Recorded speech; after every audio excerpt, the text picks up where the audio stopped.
Russian troops has been seen transported with all kinds of vehicles, everything from tanks, trucks, vans or civilian cars.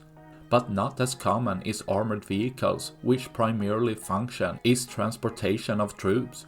So when Ukraine's drone army finds these, they are sure to take them out.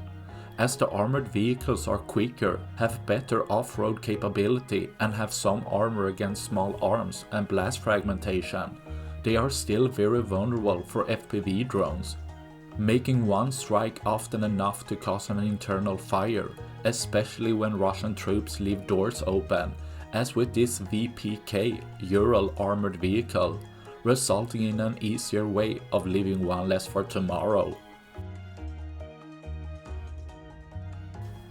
That's all I had for this video. Please like and subscribe for more. Thanks for watching. Bye.